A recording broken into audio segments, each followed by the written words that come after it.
on now. I never turned it on. That's why it went to sleep.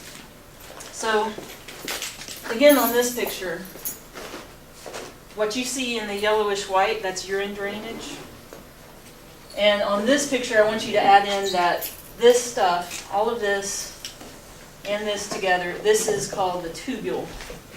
That's the tubule system. And the tubule system is for urine drainage. So you've got tubules running alongside bloodstream.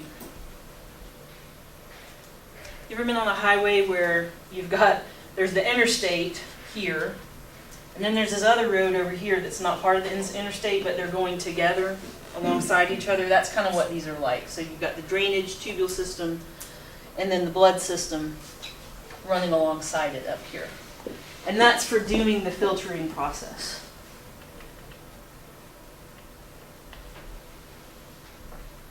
Okay, now we come to what is a nephron? What is a nephron? So a nephron is your functional unit of the kidney. It's doing the functions. It's doing filtering. And it is making urine. And you have thousands and thousands of them in your kidneys. This is one. So this whole thing here together, this is a nephron. And they are found in the filtering region, and they have these drainage tubes that are connecting then to the drainage region. That's nephron. And I can remember the first time I saw a nephron. When I first looked at this picture, that does not look like a life structure. That looks like a mess. Like just tangled up, twisted up, stuff going everywhere. The structure of it makes sense for what it does, but it looks alarming at first. All of this together is the nephron. So if you've got slides and you're writing on it, indulge me and trace tubule system and blood system. I'm going to try to do tubules with black. So the tubule system has a defined ending. It's this cup-looking thing right here. See this cup structure? That's tubule. Oh, it's so twisty. There it goes.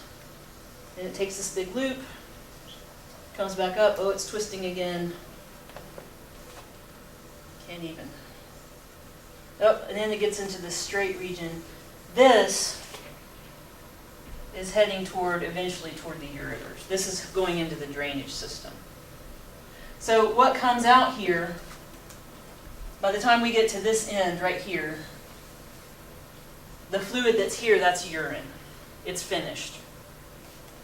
Everything else lower than that is just draining it. Urine is coming out of the tubule system. Okay, if we trace through the blood system, and I'll get a red marker for this. If we trace through the blood system, it's coming in this direction from the renal artery back earlier. So we get blood coming in. Oh, and this one's really hard to trace. This one's hard to trace. Okay, here it goes up in here. It's branching, and it's got all of this twisting around and in amongst the tubule system. It also takes a loop going down this way, comes back up, branches around, and it leaves out through the renal vein. So we've got blood and tubules running alongside each other. What the nephron is doing, in essence, the nephron is physiologically choosing what leaves the blood, or what's filtered,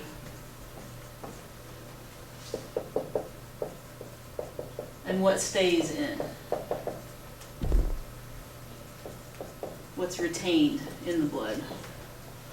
Okay. What gets filtered and what gets retained in this mess of a structure. That's what's happening. And there are specific steps to how that happens. So what is in the blood? Let's make a list of all the things that you know that are in blood. We hope. Yeah. Iron. Glucose, iron. Where's the iron? That's 2 hemoglobin. What else? That's correct, by the way. What else is in the blood? Oxygen. CO2. I'm putting those on the same line. Blood gases. What else is in your blood?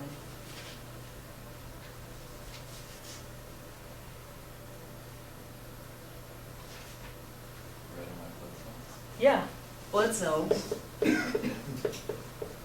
fine to go back, like way back when we first talked about blood. What are the basic stuff that's in there? Is protein wrong? Protein, plasma.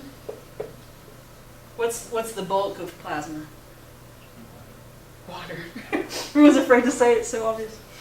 Water. That's a lot. We could keep going. But all of that is in the blood. All of that is passing by this system. All of those substances are involved in your kidneys making a choice. Is this something that needs to stay in the blood, or is this something that needs to leave the blood? Is there anything up here that we would like to leave the blood? CO2. CO2? Where does that leave the blood? In the lungs. Yeah, so these two, the blood gases, are balanced in the lungs. You know what I was looking at this morning I thought was cool? Like the kidneys kind of look like lungs. You've got one on each side, you've got blood going in and coming out, you've got substances balancing. It's just that the lungs are doing that for blood gases, and the kidneys are doing it for the everything else. Kind of nice. Don't mix them up in the lab. You won't. You won't. That doesn't tend to happen. Okay. So these pictures, let me review where I am here just a second. Yeah. These pictures, you're going to be looking at this stuff tomorrow in lab and labeling the individual parts of it. We don't so much need to do that in here, but just review. Here comes the blood. It's actually coming up from this way. Coming in, it makes this like loop-de-loops early on in that space, right where the tubule system starts. And then the blood supply twists around with the tubules, takes this big hairpin curve, comes back up here, and then leaves to go back out. So here's what you should write on here. And this is an oversimplification, but okay, we have blood coming in, dirty, unfiltered. We should have blood going back out, clean. And along these twists and turns, your kidneys have done the filtering for you. And then out this end, urine. And the urine is going to contain the removed substances. Not every removed substance is bad. Not every removed substance is bad. Sometimes it's just something you have too much of.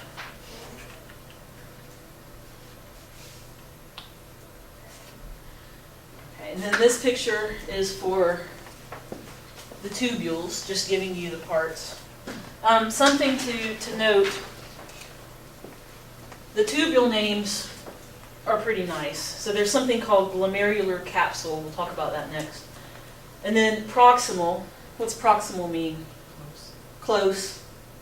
Closer, like closer to the start. Proximal, convoluted, yeah, it is. Proximal convoluted tubule, so that's all of this. And then you have nephron loop. This is also called loop of Henle. Henle was the person that first found it or saw it under the microscope. I prefer nephron loop because that tells you where it's occurring in the body, in the nephron, in the kidney. And you've got descending, going down, ascending, going up. And then we come to distal, further away, still convoluted, still tubule. And then this thing is the collecting duct. What's it collecting? Waste. It's collecting urine. Collecting urine.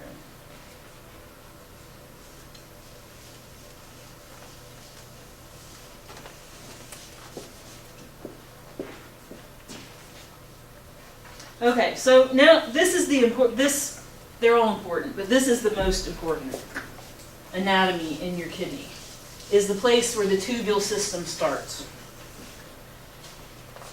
So you have this cup-shaped structure. This is the beginning of the tubule system, and this is called glomerulus. So this whole thing together, we have glomerulus, which is blood vessels.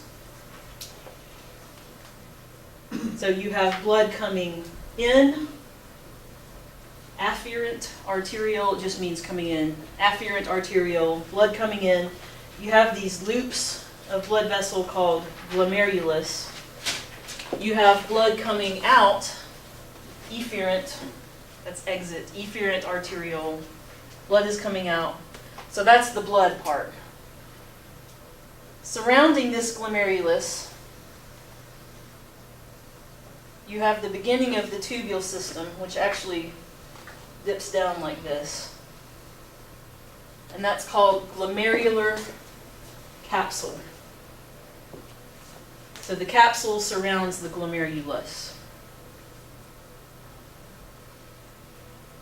Can't really think of a human, like a big world example of what this is like, actually.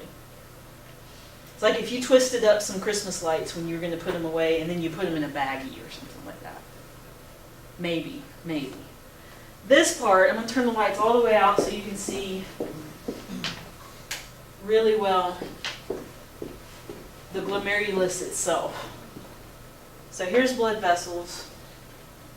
Why do they have these stripes? What is that? Book readers. What are those stripes?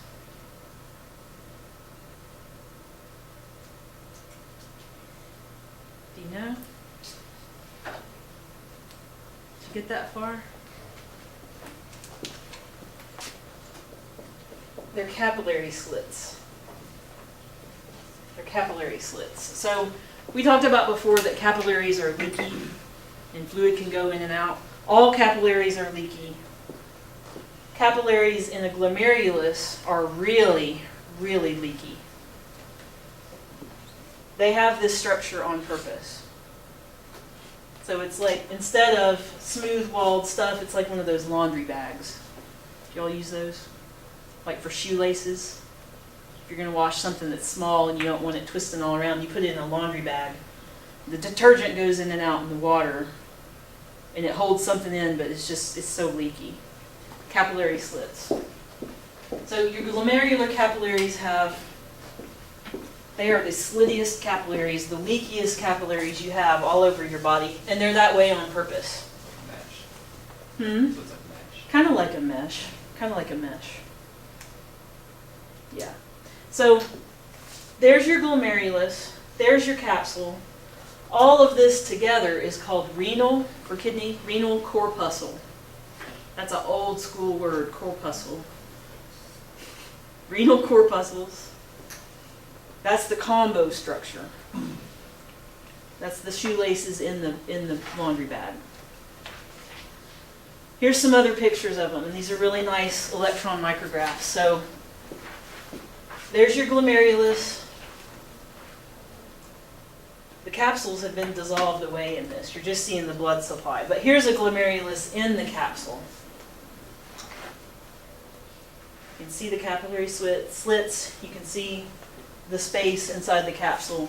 This all together, that's awesome. awesome. This all together is renal corpuscle together. This is what it looks like on the microscope. There's nothing else that looks like this on your microscope slides for lab. You look for simple cuboidal, and then you're going to have these round structures dispersed through the tissue. That's kidney. There's nothing else that looks like that. And here is the other blood supply. So glomerulus, this would be the afferent arteriole. You'll see those tomorrow in lab on the slides.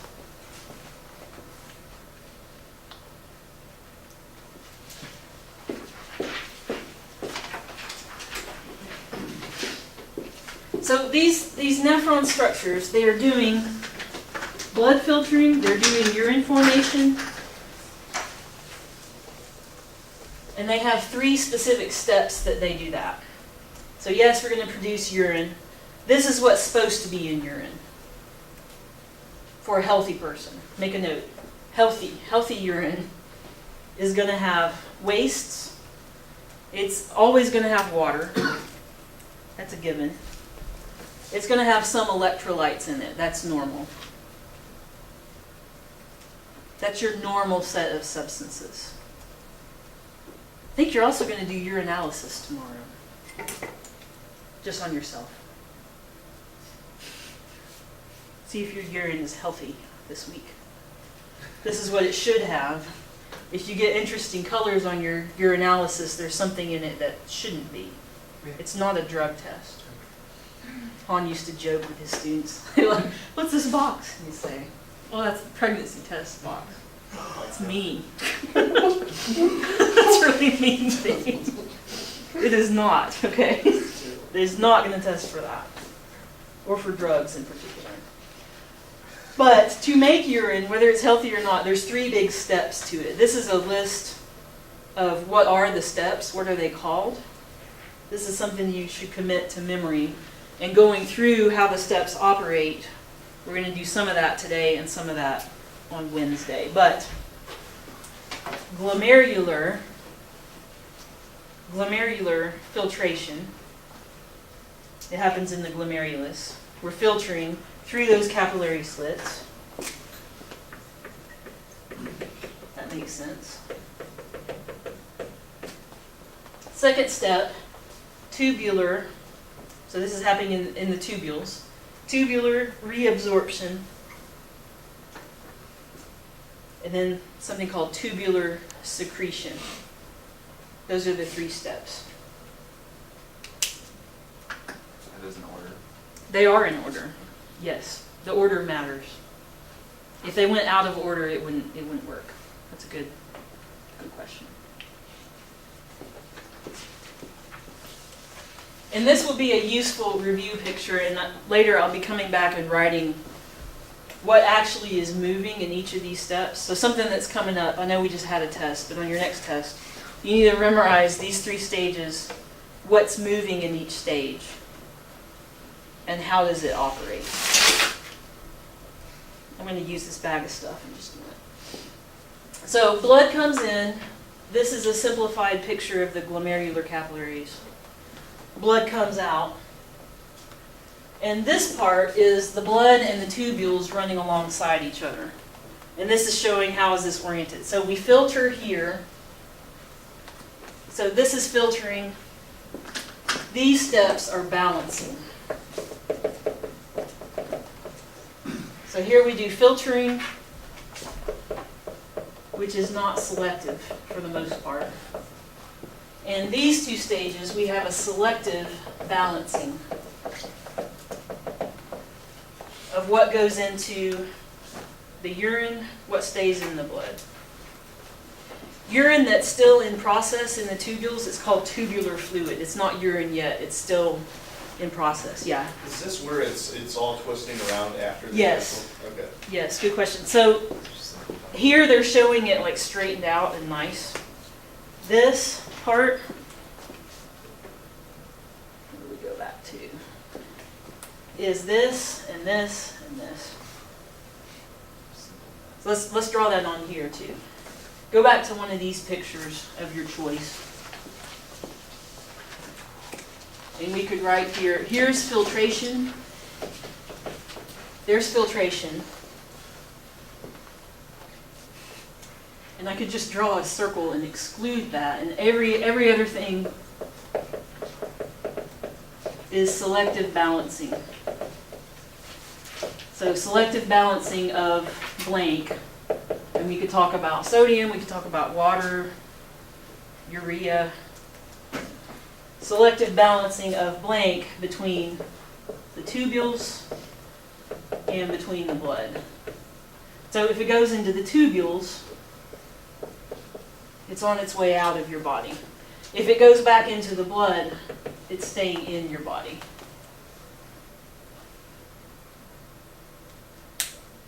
Good question. That's just what it realistically looks like in a 3D sense. This picture is making it fit on a simplified cartoon, which can be helpful but can be misleading, so it's good to look at both. We could also put on this, if this is working well, dirty coming in, clean coming out. Hopefully, the blood that comes in is containing things that the blood coming out does not. We ought to be filtering substances out of the blood, regardless of whether you are sick today or not healthy. Even healthy people have things in the blood that need to be filtered out. How's this seem? Seem okay? Survivable? Let's hope. Okay, so I have an example for you. This bag that keeps crashing down on the floor. Here's an example of how kidneys work. So imagine that what is in this bag is stuff that's in the blood. And what this actually is random objects that I picked up from a room downstairs in my house. And it may or may not be useful.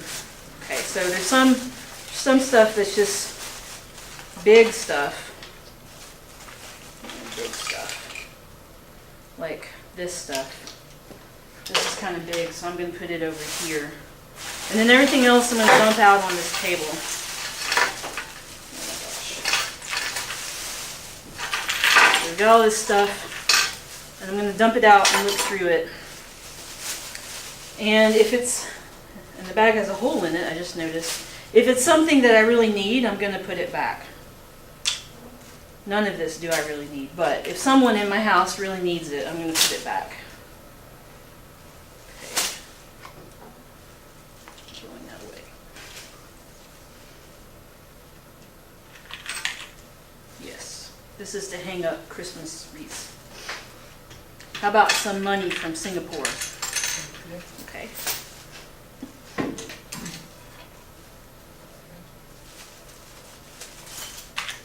No. I don't even know what that is. Fishing baits. Fossils, yes. Nerf bullets, yes. Yes. Yes, we have a million of those, but still. This is trash, I guess so. Yes. Two things in one, yes. Nerf, yes. No.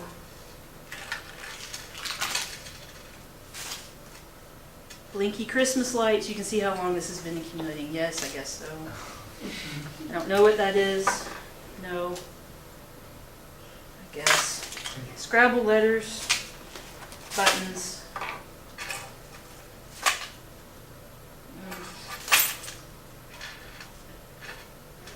All of this is just really trash. Okay, so, this is what is useful. This is what is not. See, I first got out, like the big stuff is not included. I dump everything out that's not big, and then I can make decisions. is this useful or is this not useful? If it's useful, I put it back. If it's not useful, now this is urine. Not really, but So blood too. blood, tubules. I used to have some yellow and red boxes, and then I threw them out when I thought I wasn't going to teach this class anymore, because they were made out of cardboard, and I'm not keeping those around. But blood, tubules, not useful. Actually, if any of you want any of these things, you can have them later, but I'm not taking them back home. This other stuff is still good. Someone will want it. Although, people have gone months without those things. Don't need them. There was none of my stuff in there. I put my stuff away. So those processes, that silly thing that I just did, that helps explain how does this really work. And the first step of your 3 steps is glomerular filtration. So for each of these steps, I want you to know what's it called, what's the name of the step. This is number 1, glomerular filtration. This is the dumping it out part. This is the part when everything from the blood gets dumped into the tubules, unless it's too big to fit through capillary slits. It won't get dumped. Everything that is small enough in the blood to fit through those capillary slits, it gets dumped into the tubule system. And it's happening in renal corpuscle. That's why it's called glomerular. That's where it's happening. This is where the dumping out process happens. So remember, we had blood coming in, glomerulus, blood going out, and then we have the tubule system surrounding it. This is where the filtering is going on. Okay, so in each of these steps, substances are going to be moving one way. This one, stuff is moving from the blood into the tubules. It's being filtered out.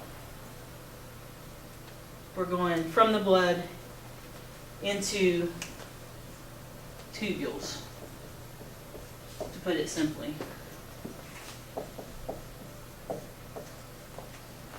Everything that's not too big.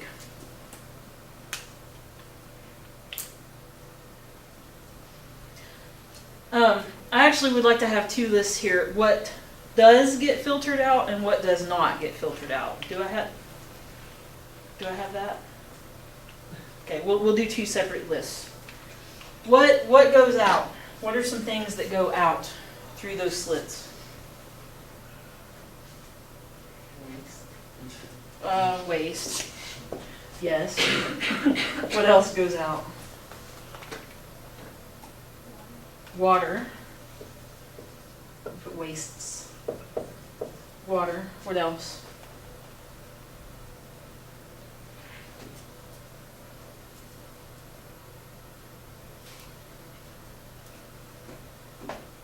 What else? Electrolytes. What else could fit through those slits? What? Blood? What from the blood? All of it. We're actually separating blood here, is a way that you could think about it. So some other stuff from the list that you made. Glucose goes out. Sodium, vitamins, hormones, which we didn't have on our list. Anything that's small. If it can fit through a slit, it's going out. It's filtering. Let's make a does not list. What in the blood is too big to fit through capillary slits?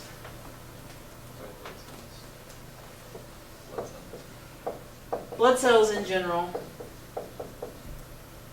Red and white. Is there anything else that's big, too big to fit? Platelets? I think platelets stay in. Platelets would stay in, yes. Yes. Platelets stay in. I hadn't thought about that before, but they definitely stay in.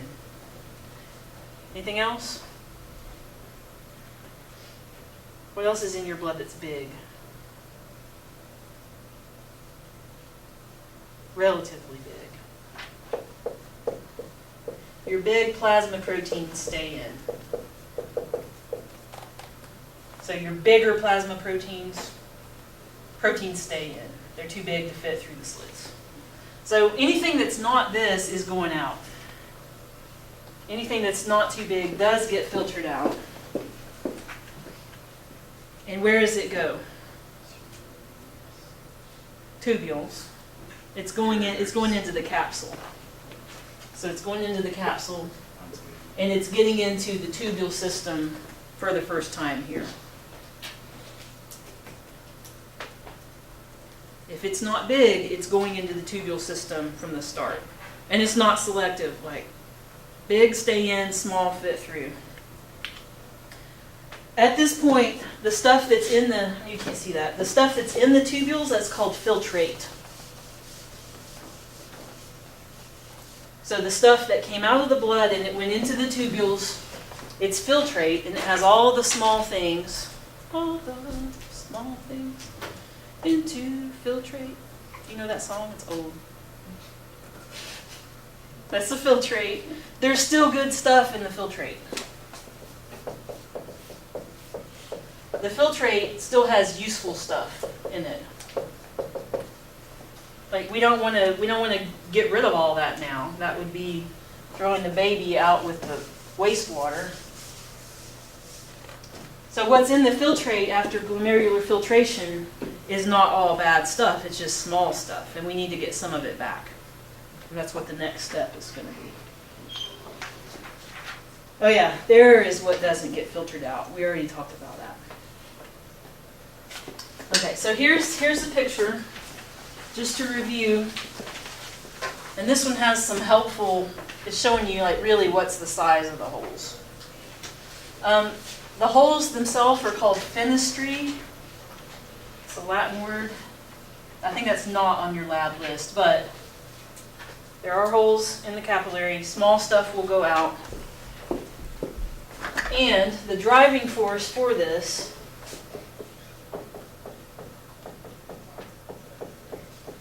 is your blood pressure or your hydrostatic pressure.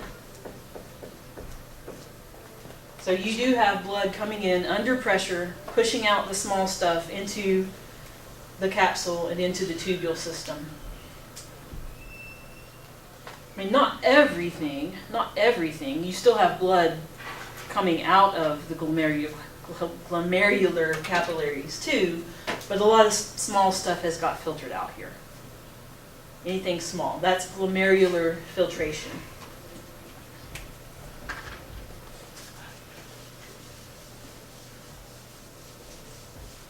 What if you had bacteria in your blood? Do they go out or do they stay in? It depends on how big they are. It depends on how big they are. Are they bigger or smaller than that hole? And that's a microbiology question. If they're smaller than the hole, they will filter out and can sometimes clog up your nephrons and cause real problems for your kidneys. What about drugs? In or out? Pretty much out. Pretty much out. That's why you can have a urine drug test. They're pretty small, relatively. They're coming out.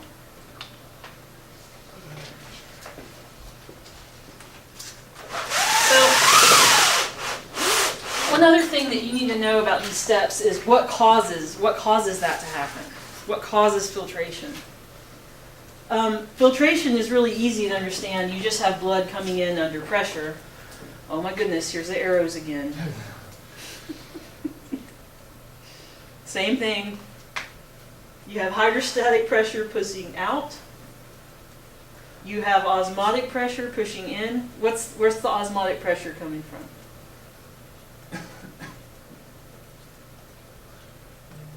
You remember?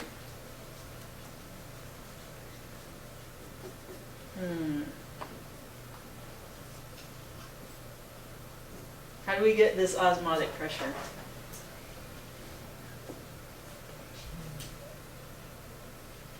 It wasn't over. I told you this would come back around.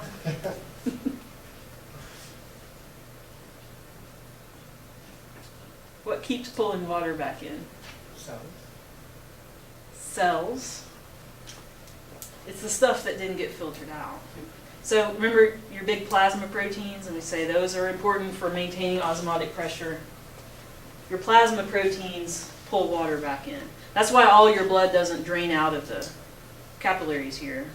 You don't lose all of the blood volume out into the capsule. You have some water pulled back in because you've got blood cells. You've got blood cells here. And your big plasma proteins will pull water back in by osmosis. But overall, if you add up the arrows, and then we've got this other one, this is how much water is now out in the capsule and pushing in. Don't worry too much about that. But if you add up these arrows, overall, we filter fluid and small particles out. So it's really the hydrostatic pressure is what is causing filtration. You won't have a math question on this test, but you do have to know, why does fluid come out in the first place? That's the driving force. Okay. So this function of the kidneys has a physiological measurement associated with it. Glomerular filtration rate, or GFR. GFR. So if we are concerned about a person's kidney function, we do a measurement on them called GFR. And if their filtration rate is too low, that means their kidneys are not filtering very well. So you are supposed to have a certain rate of, I think it's creatinine is what they actually measure for this. How much creatinine goes from your blood into your urine. And if it's not going fast enough, you have a low GFR and you have a problem with your kidneys.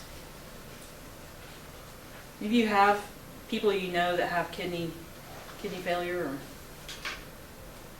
yeah, so they might talk about GFR, or my bun is too high. It's another abbreviation. What could make your kidneys not filter well? Dying. I like that answer. That's one. I mean, your kidneys are dying. Your kidney, I'm going to qualify that a little bit. Kidney tissue is dying. So if we think about what kidneys really are, I'll go back and show the big picture here. If your kidneys are dying overall and you're losing your filter units, which are out here, you're going to have poor filtration, and the blood that comes in is going to be too much the same as the blood that comes out. You're not doing filtering. So yes, dying. What else could cause you to have poor filtration? Is it too much drinking? Yeah, like alcohol. Too much drinking?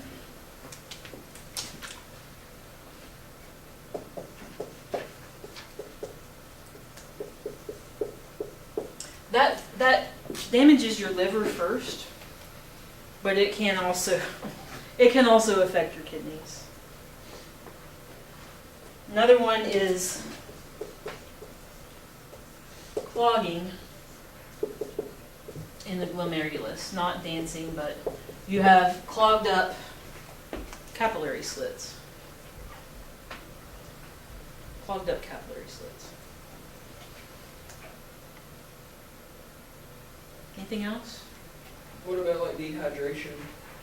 Dehydration, if you're severe, that's a good one. Severe dehydration, you don't have enough fluid coming through to push filtration. So that definitely would too. You don't have enough pressure because you don't have enough fluid. The fluid that is passing by is not filtering well. So yeah, extreme dehydration. Not like I've been at practice and no water, seriously? I did not interrupt that. I'm like, seriously? No water? Bad dehydration would reduce your GFR. Anything else? People that have polycystic kidney disease or polycystic kidneys, they have cysts growing in their kidneys that just reduces the filtering area. Go back to a picture that would show that. So if you've got big cysts on part of your kidneys, they're disrupting all of this. They would have low GFR. And there was one other, if you had kidney cancer, that would also reduce your GFR as well. But for any of those reasons, that's a dangerous situation. And if it's not resolved quickly, you would need to have dialysis. We're going to stop right there because the next two steps require quite a bit of detail to discuss. So tomorrow in lab, it's the microanatomy that's difficult here, not the macro. So focus on your microanatomy, and I will see you Wednesday for steps 2 and 3. Thank you for telling me about ridiculous.